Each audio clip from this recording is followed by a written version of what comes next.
കഴിഞ്ഞ ആഴ്ച നടന്ന പഹൽഗാം ഭീകരാക്രമണത്തെ തുടർന്ന് അയൽ രാജ്യത്തിനെതിരെ ഇന്ത്യ സ്വീകരിച്ച നയതന്ത്ര നടപടികൾക്ക് മറുപടിയായി പാകിസ്ഥാൻ വ്യോമാതിർത്തി അടച്ചിട്ടിരിക്കുകയാണ്.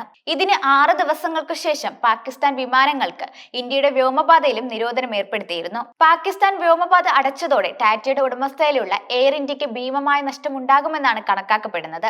പാകിസ്ഥാൻ വ്യോമപാതയിലെ നിരോധനം ഒരു വർഷത്തിലധികം നീണ്ടുപോയാൽ എയർ ഇന്ത്യയുടെ നഷ്ടം $600 മില്യൺ അഥവാ ഏകദേശം 5078 കോടി രൂപയായിരിക്കുമെന്നാണ് കണക്കാക്കപ്പെടുന്നത്.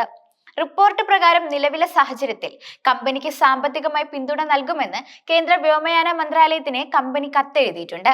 കൂടുതൽ ദീർഘമായ വ്യോമപാതകളിലൂടെ സർവീസ് നടത്തേണ്ടി വരുന്നതിനാൽ ഉയർന്ന തോതിലുള്ള ഇന്ധന അനുബന്ധ ചെലവുകൾ കമ്പനിക്കുണ്ടാകും. ഇത് നികത്താനുള്ള അധിക ചെലവിന് വേണ്ടി സബ്സിഡി അനുവദിക്കണമെന്നാണ് ആവശ്യപ്പെട്ടിരിക്കുന്നത്.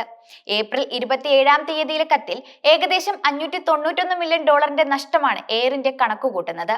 പാക് തീരുമാനം ദോഷകരമായി ബാധിച്ച ഇന്റർനാഷണൽ ഫ്ലൈറ്റുകൾക്ക് സബ്സിഡി അനുവദിക്കുന്നത് ന്യായമായതും സുതാര്യമായതും തീരുമാനമായിരിക്കും. സാഹചര്യങ്ങൾ മെച്ചപ്പെടുമ്പോൾ ഇത് ഒഴിവാക്കാൻ സാധിക്കുന്നതാണെന്നും കമ്പനി പറയുന്നുണ്ട്. പാക് വ്യോമപാത അടച്ചത് തങ്ങളുടെ ദീർഘദൂര സർവീസുകളെ കൂടുതലായി ബാധിച്ചെന്ന് എയർ ഇന്ത്യ കേന്ദ്ര വ്യോമ മന്ത്രാലയത്തെ അറിയിച്ചിട്ടുണ്ട്. ഇത്തരത്തിൽ യൂറോപ്പ്, US, പാകിസ്ഥാൻ എന്നിവിടങ്ങളിലേക്കുള്ള സർവീസുകളെയാണ് ഇത് കൂടുതലായി ബാധിച്ചത്. ഇത്തരം സർവീസുകൾ പൊതുവെ പാകിസ്ഥാൻ വ്യോമപാതയിലായിരുന്നു ഉപയോഗിച്ചിരുന്നത്. നിലവിൽ ദൈർഘ്യമേറിയ കൂടുതൽ കഠിനമായ കാലാവസ്ഥാ സാഹചര്യങ്ങളുള്ള റൂട്ടിൽ കൂടി ഫ്ലൈറ്റുകൾ പോകേണ്ട സാഹചര്യമാണുള്ളത്.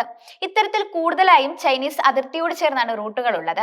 ഇക്കാരണത്താൽ ചൈനയിൽ നിന്ന് ഓവർഫ്ലൈറ്റ് അനുമതി നേടി നൽകണമെന്നും നോർത്ത് അമേരിക്കയിലേക്കുള്ള സുദീർഘമായ റൂട്ടിൽ കൂടുതൽ പൈലറ്റുമാരെ അനുവദിക്കണമെന്നും കമ്പനി ആവശ്യമുന്നയിച്ചിട്ടുണ്ട്. നിലവിൽ എയർ ഇന്ത്യ അടക്കമുള്ള ഇന്ത്യൻ വിമാന കമ്പനികൾ കേന്ദ്ര വ്യോമ മന്ത്രാലയവുമായി ചർച്ചകൾ നടത്തുകയാണ്.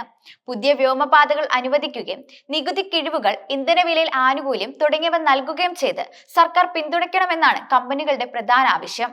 ഈ വിഷയത്തിൽ കേന്ദ്ര സർക്കാർ ഔദ്യോഗികമായി റിപ്പോർട്ട് തേടിയിട്ടുണ്ട്. പഹൽഗാം ഭീകരാക്രമണത്തിന് ശേഷം പാകിസ്ഥാന്റെ വ്യോമയാന വരുമാനത്തിൽ ഭീമമായ നഷ്ടമുണ്ടാകുമെന്നാണ് റിപ്പോർട്ട്. ഇന്ത്യൻ വിമാനങ്ങൾ വ്യോമപാത ഉപയോഗിക്കുന്നതിലൂടെ ലഭിക്കുന്ന ഭീമമായ ഓവർഫ്ലൈറ്റ് ഫീസ് നഷ്ടമാകുന്നതിലൂടെയാണിത്.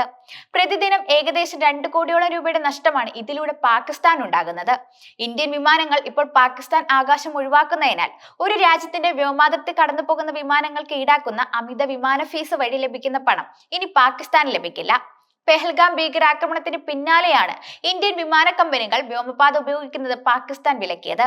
ഇത് ഉത്തരേന്ത്യൻ വിമാനത്താവളങ്ങളിൽ നിന്ന് യൂറോപ്പ്, നോർത്ത് അമേരിക്ക, മധ്യേഷ്യ, മിഡിൽ ഈസ്റ്റ് മേഖലകളിലേക്കുള്ള ഇന്ത്യൻ വിമാന സർവീസുകളെ ബാധിക്കുമെന്നാണ് റിപ്പോർട്ടുകൾ പറയുന്നത്. Air India, IndiGo, Akasa air, SpiceJet തുടങ്ങിയ ഇന്ത്യൻ വിമാന കമ്പനികൾക്ക് ഇവിടങ്ങളിലേക്ക് പറക്കാൻ കൂടുതൽ ദൂരം സഞ്ചരിക്കേണ്ടി വരും. ഇത് യാത്രാ ചെലവിലും വർധനവുണ്ടാക്കും. വിമാന സർവീസുകളെ തീരുമാനം ബാധിക്കുമെന്ന് എയർ ഇന്ത്യയും ഇൻഡിഗോ എയർലൈൻസും ഉപഭോക്താക്കൾക്ക് മുന്നറിയിപ്പ് നൽകിയിട്ടുമുണ്ട്. ഇന്ത്യൻ വിമാന കമ്പനികൾക്ക് ബുദ്ധിമുട്ടുണ്ടാക്കാമെങ്കിലും കോടികളുടെ നഷ്ടമാണ് ഇതിലൂടെ പാകിസ്ഥാൻ സംഭവിക്കുന്നത്. ഒരു ബോയിങ് 737 വിമാനം പാകിസ്ഥാന് മുകളിലൂടെ പറക്കാൻ ഏകദേശം $580 ഓവർഫ്ലൈറ്റ് ഫീസ് നൽകേണ്ടി വരുമെന്നാണ് പഠനങ്ങൾ പറയുന്നത്. വലിയ വിമാനങ്ങൾക്ക് ഇതിലും കൂടുതൽ നൽകണം. മനുഷ്യരാശിയുടെ ചരിത്രത്തിൽ തന്നെ ഇത്രയധികം മണ്ടത്തരങ്ങൾ ഒരുമിച്ച് ചെയ്തു കൂട്ടുന്ന ഒരു രാജ്യം പാകിസ്ഥാൻ മാത്രമായിരിക്കും. ഇന്ത്യയിൽ നിന്നുള്ള പടിഞ്ഞാറോട്ടുള്ള മിക്ക വിമാനങ്ങളും എയർ ഇന്ത്യ, ഇൻഡിഗോ പോലുള്ള ഇന്ത്യൻ വിമാന കമ്പനികളാണ് നടത്തുന്നത്.